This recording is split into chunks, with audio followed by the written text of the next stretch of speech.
servant of the people.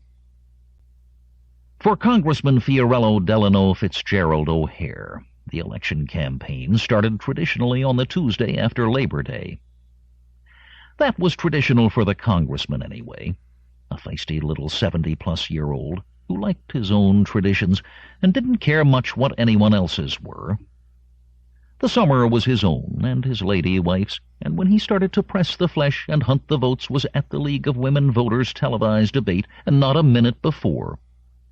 So at 6 o'clock on the evening of the 8th of September, there was Carrie O'Hare one more time, straightening the fidgeting congressman's tie, dabbing a blob of the congressman's shaving cream off the lobe of the congressman's fuzzy pink ear, and reassuring the congressman that he was wiser, juster, and above all far more beloved by his constituents than that brash new interloper of an opponent, the mayor of Elk City, could ever hope to be.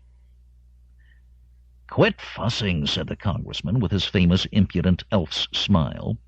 "The voters don't mind if a candidate looks a little messy. Hold still a minute, hon. What for? It all has to come off again for the doctor, maybe. Or maybe he'll just take your pulse, so hold still and listen. Please don't tell them about game hunting in the Sahara tonight." "No, Carrie," twinkling grin. "We leave the speeches to me and everything else to you, right? They're going to want to know what their congressman did over the summer, aren't they?" Carrie sighed and released him. It had been a successful safari. The congressman had photographed dozens of mules, and even one actual live camel. But what did it have to do with the congressman's qualifications for one more term in the United States House of Representatives? "Hold it a minute," she said, as an afterthought, sent one of the household robots for a fresh pocket handkerchief, repinned the American flag button in his lapel, and let it go at that. She needed all the rest of the time available for the larger task of herself. Voters might forgive a congressman for looking rumpled, true enough, but a congressman's wife, never. She sat before her mirror and reviewed all the things she had to do. There were plenty, not made easier by the little knot of worry in her stomach. Well, not worry. Normal nervousness, maybe, but not real worry. The congressman was a winner and always had been. Fiorello Delano Fitzgerald O'Hare, servant of the people for half a century, plus a year, 8 months, and a week, might have been custom-built for politics, as well-designed as any robot, and with the further advantage, she thought guiltily that you shouldn't call it an advantage, of being human. He had the name for it. He had the friendly and trustworthy look, with enough leprechaun mischief to make him interesting. He had the manner that caused each of 30,000 voters to think himself personally known to the congressman. And above all, he had the disposition. He actually enjoyed such things as eating rubber chicken at a dinner for the B'nai B'rith, square dancing at a fireman's fair, joining the Policemen's Benevolent Association for a communion breakfast. He even liked getting up at 5 a.m. to get to a factory gate to shake the hands of 900 workers on the early shift. All of these things were a lot less enjoyable for the congressman's wife. But what she unfailingly enjoyed was the congressman himself, for he was a sweet man. Carrie Madeline O'Hare was quite a sweet woman, too. You could tell that by the way she spoke to the maid, tidying up behind her. Carrie had had that same maid since her marriage, 40 years before.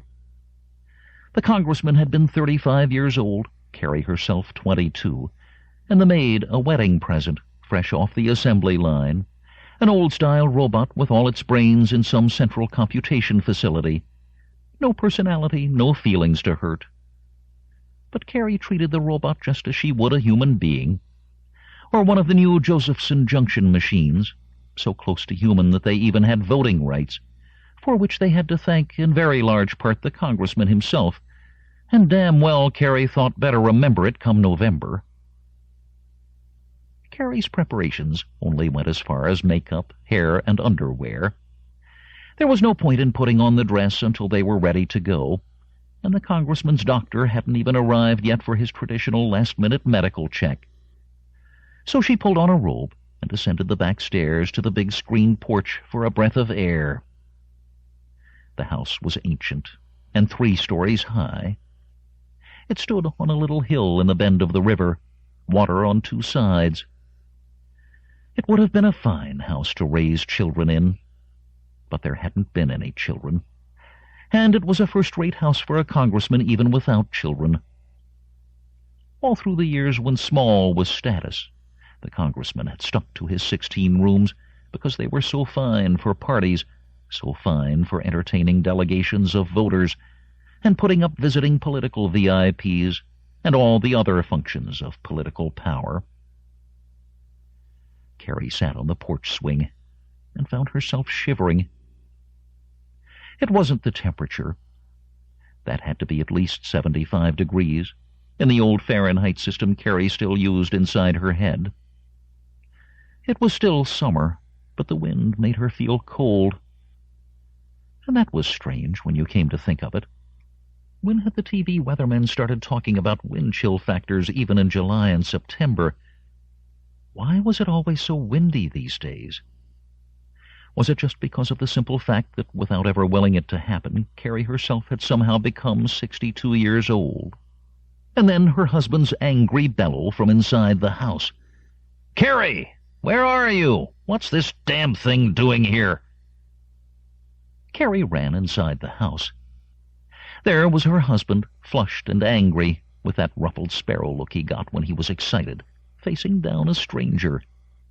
The doctor had arrived when she wasn't looking, and it was a new model. If you looked at the doctor, what you saw was a sandy-haired man of youthful maturity, with little laugh wrinkles at the corners of his eyes, and the expression of smiling competence that doctors cultivated. If you touched him, his handshake was firm and warm. If you listened to his voice, that was also warm. It was only if you went so far as to sniff him that you could notice a possible lack. There was no human scent of body and sweat.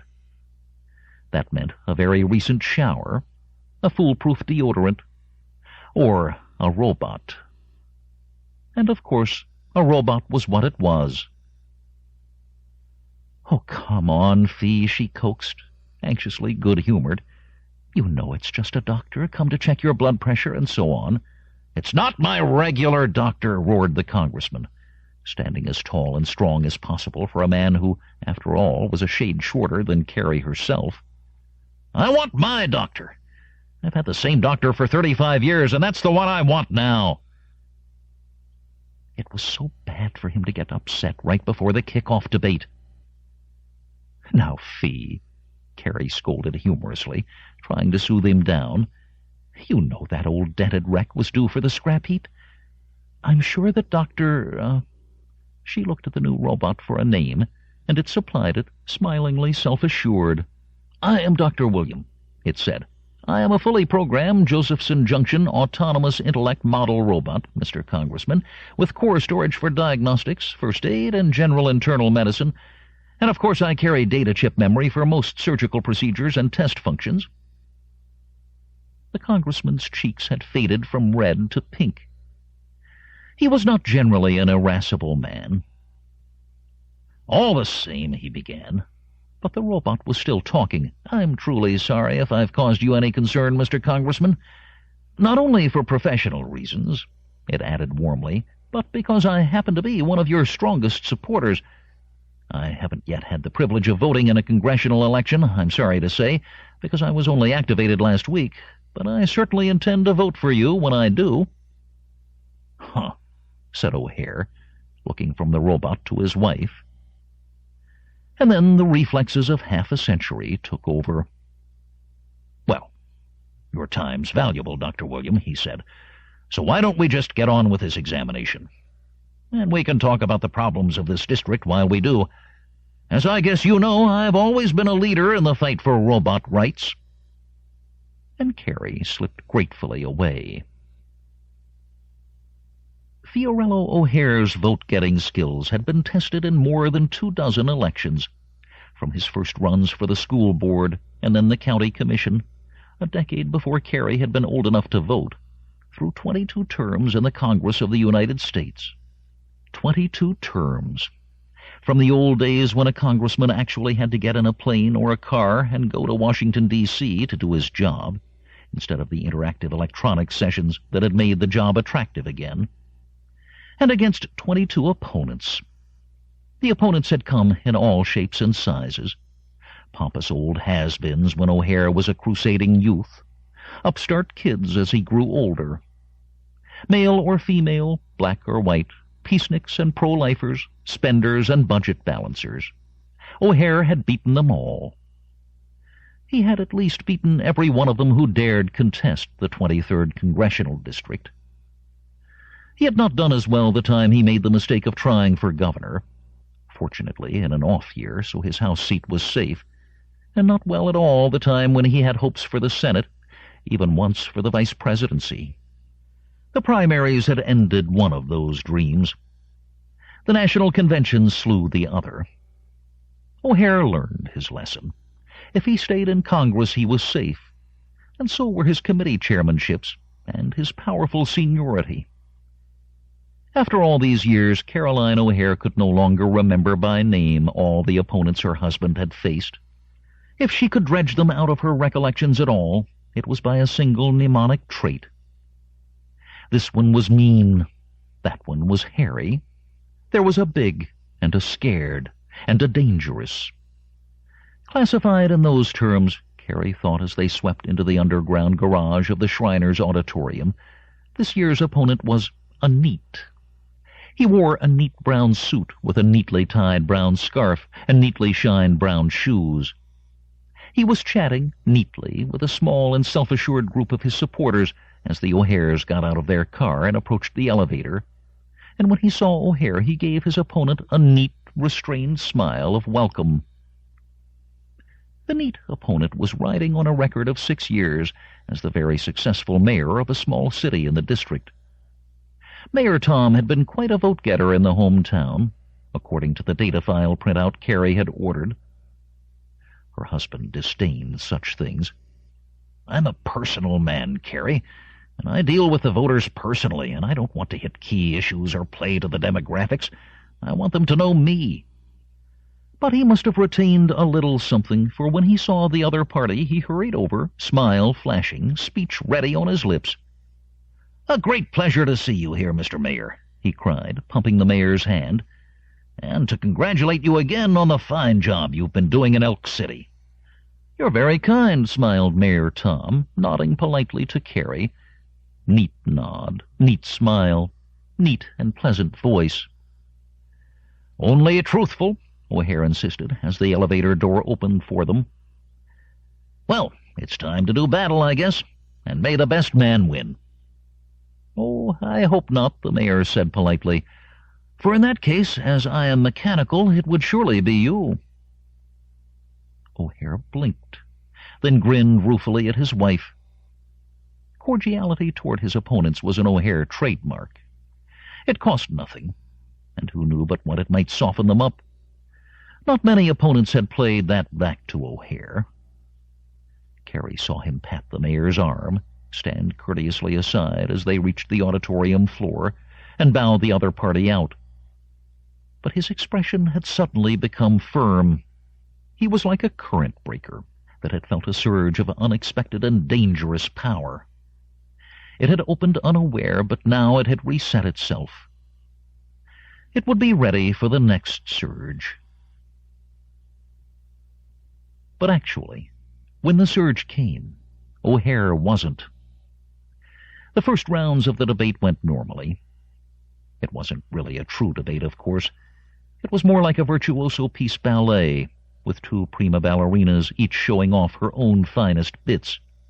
A couple of perfect entre-chats, matched by a string of double fouettés, a marvelous grand jeté, countered by a superb pas en air.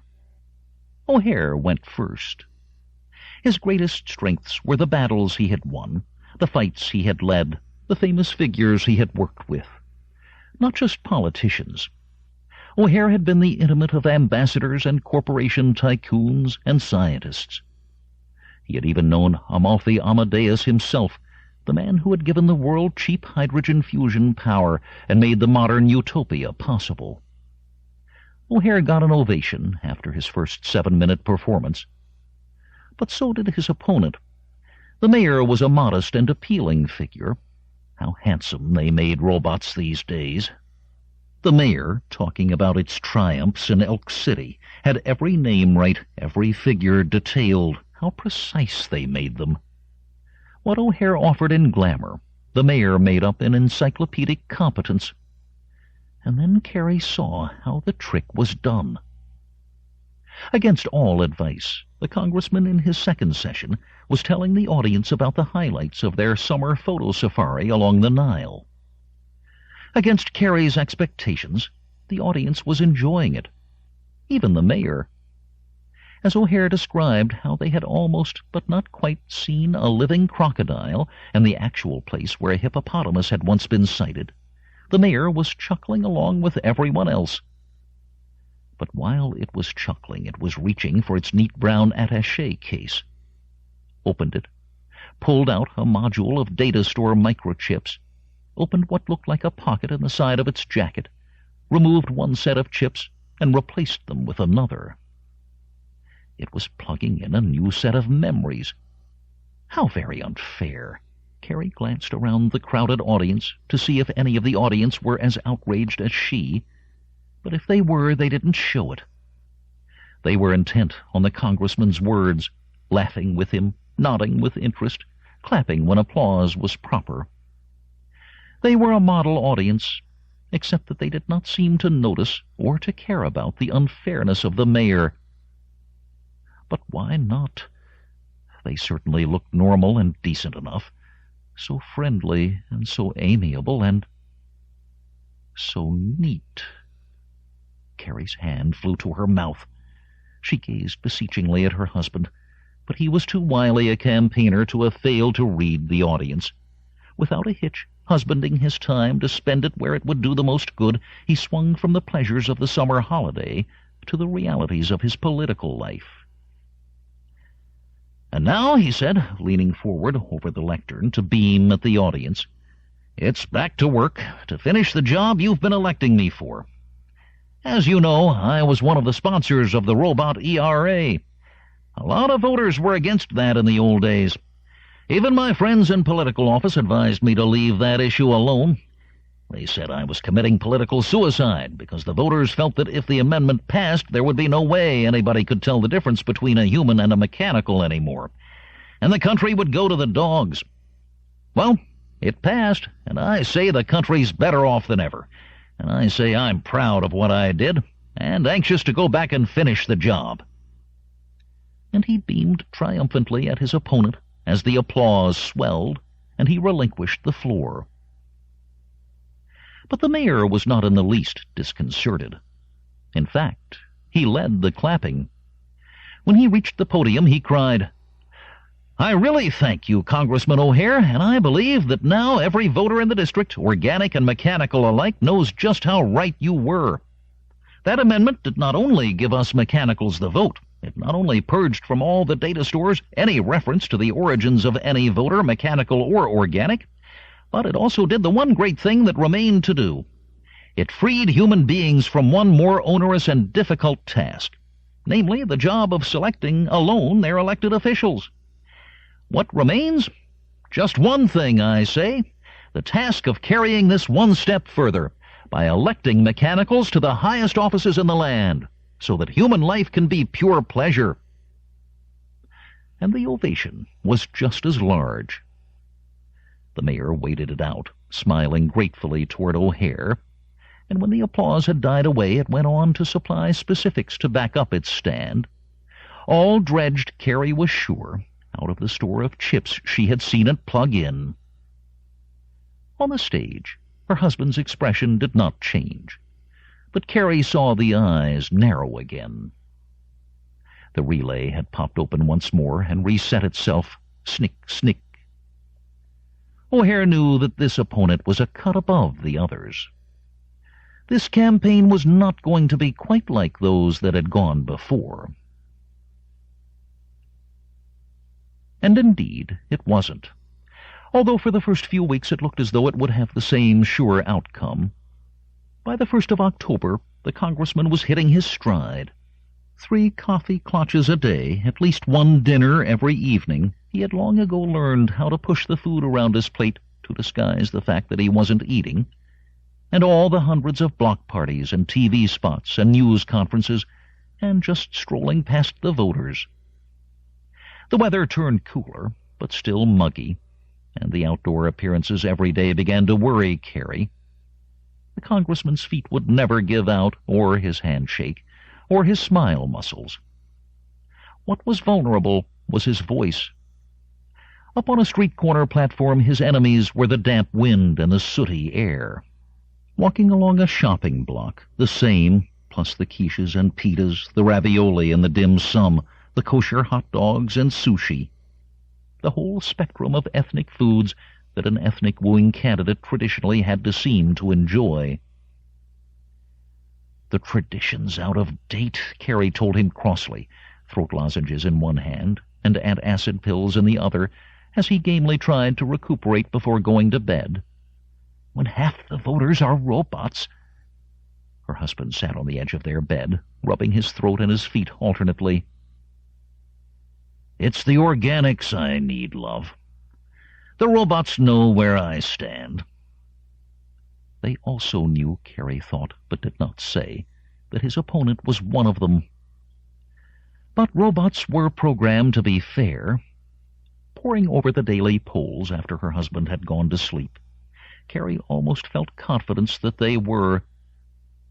The congressman's reliable old polling service was also his driver, Martin, an antique remote intelligence robot which needed only to query the central computation faculty to get the latest data on election moods, or indeed on anything else. And it was the robot's custom to lay a printout of the last polling data on Carrie's dressing table every night. Indeed, the graphs did not look bad. 38% for her husband, only 19% for Mayor Tom. But what they also showed was a whopping 43% undecided, and the fly in the ointment was that the undecideds were overwhelmingly robots. Carrie understood why this was so. It had been so ever since her husband's robot ERA passed, and the autonomous intelligence models got the vote. Robots did not like to hurt anyone's feelings. When robots were required to make a choice that might displease someone, they postponed it as long as they could. For robots were also programmed to be polite. And if all that 43% came down for Mayor Tom, Carrie simply would not face that possibility. Her husband was happy in his job. The Congress of the United States was an honorable career, and an easy one, too. Not a small consideration for a man in his 70s who was now coughing fitfully in his sleep. In the old days, it had been a man-killer. There was always so much to do, worrying about foreign powers, raising taxes, trying to give every citizen a fair share of the nation's prosperity, when there was any prosperity, at least trying to give each one enough of a constant and never adequate supply of the available wealth to keep them from rioting in the streets. But since Amadeus's gift of power, with all the limitless wealth it made available to everyone, a congressman could take pleasure in what he did. And if he chose not to do it for a while, to take a summer off for a photo safari along the Nile, for instance, why, where was the harm? She slept uneasily that night. Where the congressman went, Carrie went too, even to a factory district far out of town, even when greeting the early shift meant being there at 5:30 in the morning. The sign over the chain-link fence said, Amalfi Electric Incorporated, a division of Midwest Power and Tool Corporation. And as they approached, the managing director hurried out to greet them. "Congressman O'Hare," he fawned. "And yes, your lovely lady, what an honor." He was a nervous, rabbity little man, obviously human. His name, Carrie knew from the briefing Marty had provided as they turned into the parking lot, was Robert Meacham. The briefing also said that he was the kind who could keep you talking while the whole shift passed by on the other side of the fence. so Carrie moved forward to engage him even while the congressman was still pumping his hand. It was no trick for Carrie to find things to talk about while the congressman wooed Meacham's workers, not with Carrie's photographic, really more than photographic, almost robotic memory for the names of wives, children, and pets. By the time she had finished discussing Meacham's 2 spaniels, the congressman had finished with his workers, and the alert Marty was moving the car in to pick him up. Meacham detained Carrie a moment longer. "Mrs. O'Hare, can I ask you something?" "Of course, Mr. Meacham," she said, wishing he wouldn't. "Well, I can see why your husband goes after the late-model robots. They've got the vote. Besides, it's not that easy to tell them from real people anyway. But there's a lot of pre-Josephson models working on our line. They don't have any individual intelligence. They're radio-linked to the central computers, you know, like your driver, and they don't even have a vote." "I can see," said Carrie benignly, trying not to lose his vote, but unwilling to refrain from setting him straight, "that you don't know the congressman very well. He doesn't do this just for votes. He does it for love." And indeed, that was true. And as October dwindled toward Halloween, what dampened the sparkle in the congressman's eye was the first hint, not really a hint, hardly more than a suspicion, of love unrequited. For the polls were turning, like the autumn leaves, as the undecideds began to decide. He began to consult Marty's data-link reports more and more frequently, and the more he studied them, the more a trend was clear. Every day the congressman picked up some small fraction of a percentage point, it was true. But the mayor picked up a larger one. As Marty drove them to yet another factory, it extruded a hard copy of the latest results from the tiny printer in its chest and passed it back to the congressman wordlessly. O'Hare studied the printout morosely. "I didn't think it was going to work out this way," he admitted at last. It actually seems as though the enfranchised mechanicals are block voting." "You'd think they'd do their block voting for the man who gave them the robot ERA," Carrie said bitterly, and bit her tongue. But O'Hare only sighed and stared out at the warm, smoggy air. His wife thought dismally that the congressman was at last beginning to show his age. That morning's factory was a robot assembly plant. Robots were the workers, and robots were the product.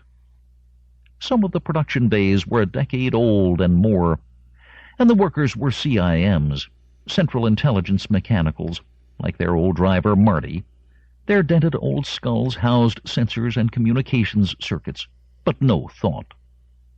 The thinking took place in an air-conditioned, vibration-proof, and lightless chamber in the bedrock under the factory floor, where a single giant computer ran 190 robots.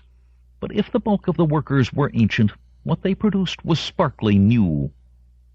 As they drove up, Carrie saw a big flatbed truck hauling away.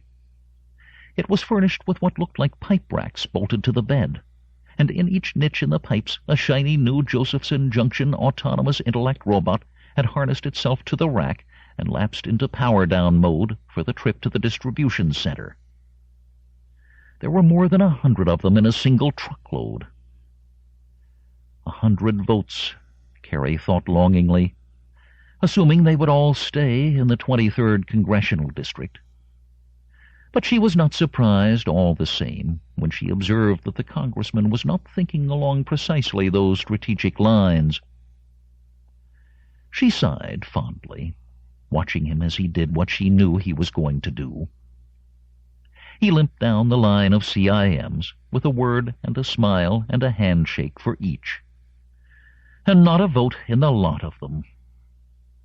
It was not a kindly place for a human being to be, noisy with the zap of welding sparks, hot, dusty. This was where the torsos were assembled, and the limbs attached, and the effector motors emplaced. The growing, empty robot bodies swung down the line like beeves at a meat packer's. Fortunately, the CIMs had only limited capacity for small talk, and so the congressman was soon enough in the newer, cleaner detailing bays. The finishing touches were applied here. The empty skulls were filled with the Josephson Junction data processors that were their brains. The freezer units that kept the cryo circuits working were installed, and into the vacant torsos went the power units that held hydrogen fusion reactors contained in a chamber of quarks the size of a thimble. The congressman's time was not wasted here. Every one of these workers was a voter, an enfranchised robot as new and remarkable as the ones they made. Along that line, the robots being finished began to twist and move and emit sounds as their circuits went through quality control testing, until at the end of the line they unhooked themselves from the overhead cable, stepped off, blinked, stood silent for a moment while their internal scanners told them who and what they were and why. And the congressman's eyes gleamed as he perceived them as they perceived themselves. New beings, new voters. It was the right place for the congressman to be. A greeting for each new voter, a handshake, a vote. Carrie hated to try to pull him away, but Martin was looking worried, and the schedule had to be met. "Oh, Carrie," he whispered as she tugged at his sleeve, "they're imprinting on me, just like the ducklings in King Solomon's ring. I'm the first thing they see, so naturally they're going to remember me forever." He was not only happy, he was flushed with pleasure. Carrie hoped that was what it was, pleasure and not something more worrisome. His eyes were feverishly bright, and he talked so rapidly he was tripping over his words. She was adamant, and then, once she got him into the car, less sure. "Dear," she ventured, as Martin closed the door behind them, "do you suppose you could possibly cancel the Baptist men's prayer breakfast?" "Certainly not," he said inevitably. "You really do need a rest." "It's only a week till the election," he pointed out reasonably, "and then we'll rest as much as you like. Maybe even back to the Sahara for a few days in the sun. Now, what are you going to do?" She stared at him uncertainly. "Do when?" "Do now, while I go see the Baptists. It's a men's breakfast, you know." For once he had caught Carrie unprepared. Gender-segregated events were so rare that she had simply forgotten about this one. "Martin can drop me off and take you home if you like," her husband supplied. "But of course it's going the wrong way." "No." She opened the door on her side, kissed her husband's warm cheek. Too warm, she wondered, and got out. "I'll take a cab. You go ahead." And she watched her husband pull out of one end of the parking lot, just as the 6-car procession she had seen coming down the far side of the fence entered at the other. The mayor. It was the old days all over again. The next thing to a circus parade. 6 cars, and not just cars, but bright orange vehicles, purpose-built for nothing but campaigning. The first was an open car, with half a dozen pretty young she-robots. No. They were human, Carrie was sure, with pretty girls tossing pink and white carnations to the passers-by. There were not many passers-by at that hour of the morning, but the mayor's parade was pulling out all the stops. Next, another open car, with the neat smiling figure of the mayor bestowing waves and nods on all sides. Next, a PA car, with a handsome male singer and a beautiful female alternating to sing all the traditional political campaign numbers, Happy Days Are Here Again, and Schiller's Ode to Joy, and God Bless America with an up-tempo beat. And then 2 more flower girl cars, surrounding a vehicle that was nothing more than a giant animated electronic display showing the latest and constantly changing poll results and extrapolations. All, of course, favoring the mayor. How gross. And how very effective, Carrie conceded dismally to herself. "You the lady that wants the taxi?" someone called behind her, and she turned to see a cab creeping up toward her. Reliable Martin had sent for it, of course. She sighed and turned to go inside it, and then paused, shaking her head. "No, not now. I'll stay here a while." "Whatever you say, lady," the driver agreed, gazing past her at the mayor's procession. He was only a Central Intelligence mechanical, but Carrie was sure she saw admiration in his eyes. The mayor had not noticed her. Carrie devoted herself to noticing him as inconspicuously as she could. He was repeating her husband's tour of the plant. Fair enough. But then she saw that it was not fair at all, for the mayor had a built-in advantage. It, too, was a robot. In her husband's tour of the plant, he had given each worker a minute's conversation. The mayor gave each worker just as much conversation, but both it and the workers had their communication systems in fast mode. The sound of their voices was like the sonar squeaks of bats. The pumping of arms and the obligatory handshake like the flutter of hummingbird wings, too fast for Carrie's eyes to follow. A voice from behind her said, "I know who you are, Mrs. O'Hare, but would you like a carnation anyhow?" It was one of the flower girls. Not, however, one of the human ones from the first car, for human girls did not have liquid crystal readouts across their foreheads that said, "Vote for Tom." There was no guile in its expression, no hidden photographer waiting to sneak a tape of the congressman's wife accepting a flower from the opponent. It seemed to be simple courtesy, and Carrie O'Hare responded in kind. "Thank you. You're putting on a really nice show," she said, her heart envious, but her tone she hoped only admiring. "Could you tell me something?" "Of course, Mrs. O'Hare." Carrie hesitated.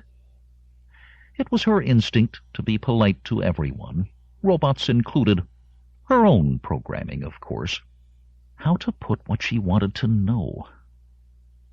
"I notice," she said delicately, "that Mayor Tom is spending time even with the old-fashioned mechanicals that don't have a vote. Can you tell me why?" "Certainly, Mrs. O'Hare," the flower girl said promptly. "There are 3 reasons. The first is that it looks good, so when he goes to the autonomous intellect mechanicals they're disposed in his favor. The second is that the mayor is going to sponsor a bill to give the CIMs a fractional vote, too. Did you know that?" "I'm afraid I didn't," Carrie confessed.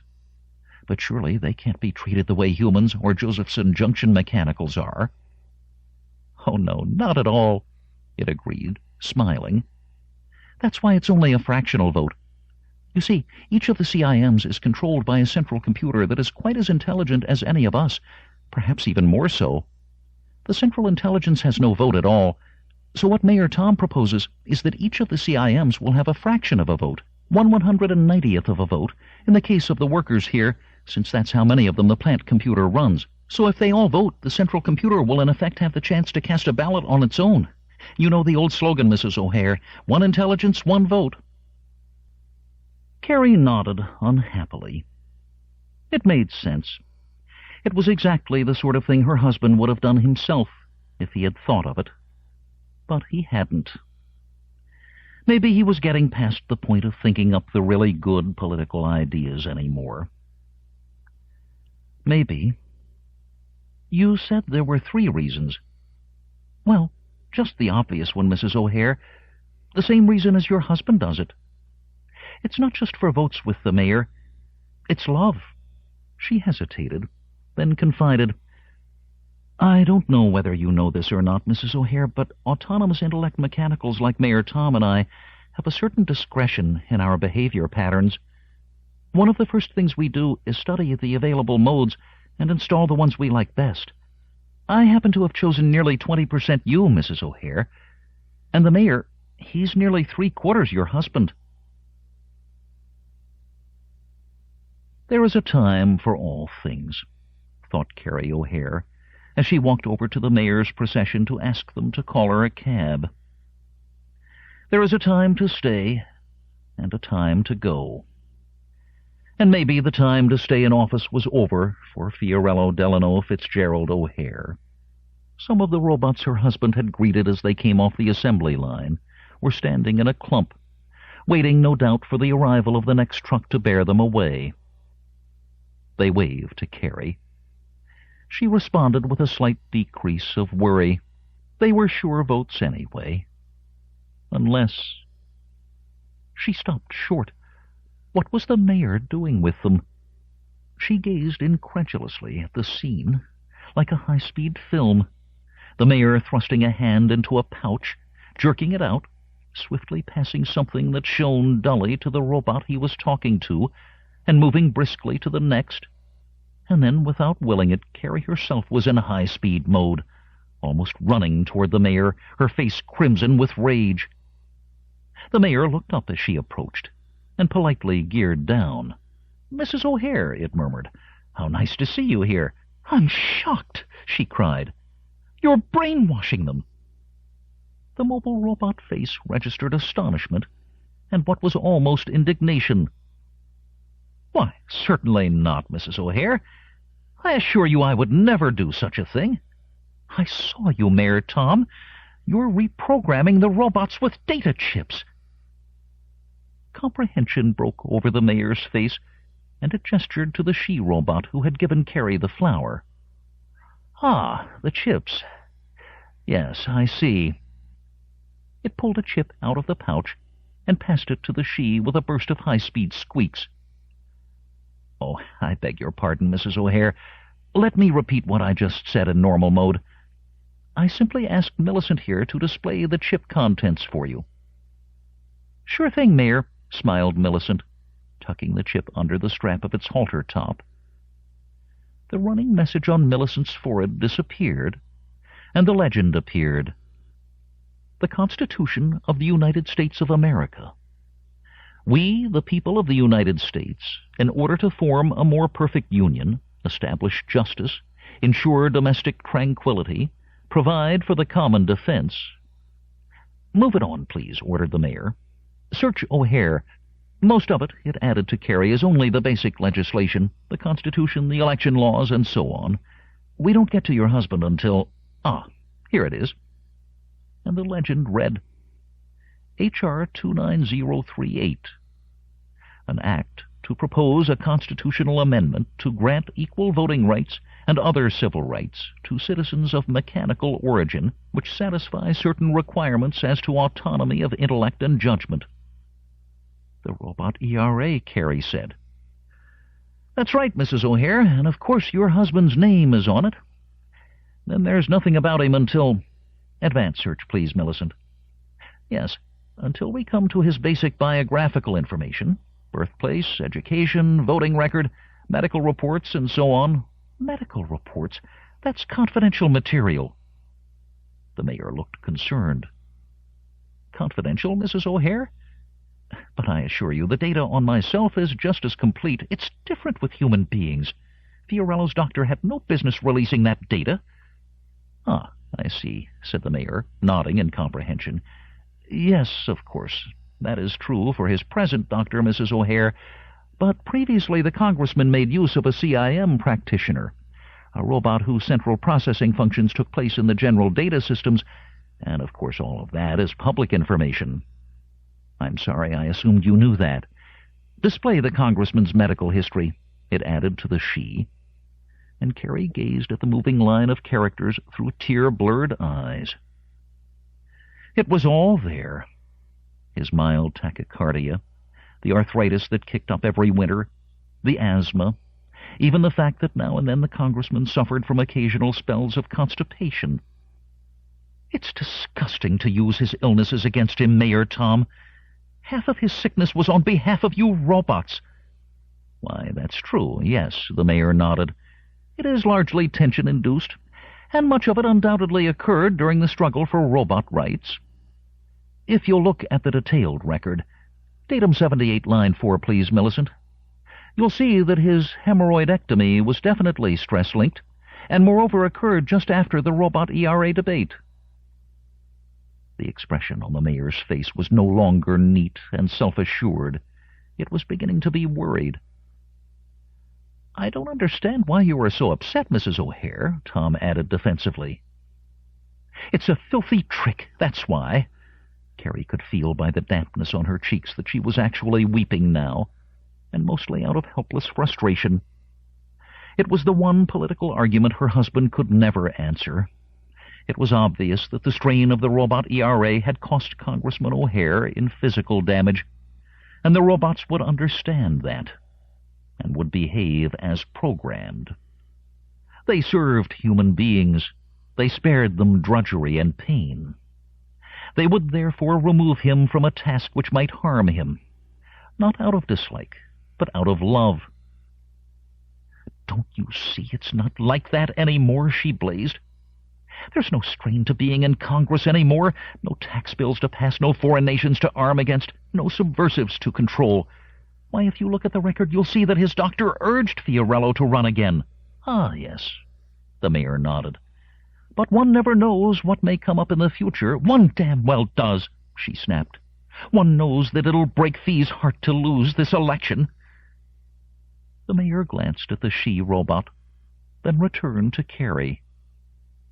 Its neat, concerned face was perplexed, and it was silent for a moment in thought. Then it spoke in the bat-squeak triple time to the she, which pulled the chip out of its scanning slot, handed it to the mayor, and departed on a trot for the van with the poll displays. "One moment, please, Mrs. O'Hare," said the mayor, tucking the chip into its own scanner. "I've asked Millicent to get me a data chip on human psychogenic medicine. I must study this." And it closed its eyes for a moment, opening them only to receive and insert the second chip from the she.